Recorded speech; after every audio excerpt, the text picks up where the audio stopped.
Dahil sa nararanasang sunod-sunod na pag-ulan sa malaking bahagi ng bansa, puspusan na ang paghahanda ng pamahalang lungsod ng Marikina sa banta ng mga pagbaha. Kabilang sa kanilang mga ginagawa ang dredging at pagpapalalim ng kanilang mga ilog na nasasakupan. Nagbabalik si Catherine Landicho para sa kabuuan ng report.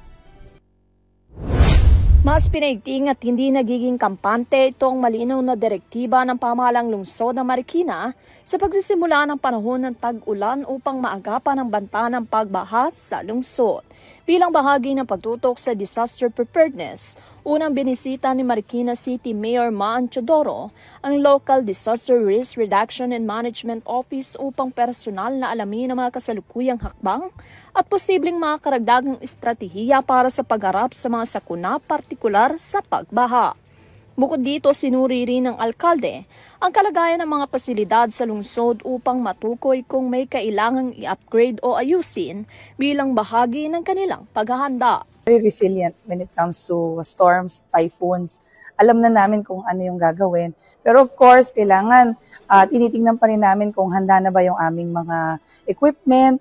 Ganun din yung aming pag-antabay sa rainfall count. Isa sa mga pangunahing inisyatibo ng pamahalang lokal ay ang tuloy-tuloy na dredging o paglilinis at pagpapalalim sa ilog ng Marikina kung saan isang mahalagang bagay ito o hakbang upang mabawasan ang madalas at tindi ng pagbaha sa lungsod. Ayon kay Mayor Teodoro, malaking tulong na ito sa pag-agapay sa epekto ng malalakas na pag-ulan.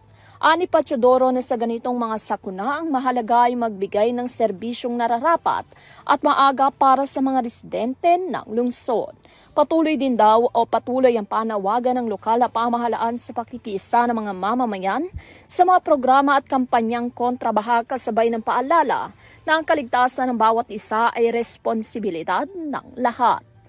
Para sa EuroTV News, Catherine Landicho, sumasaludo sa bawat Pilipino.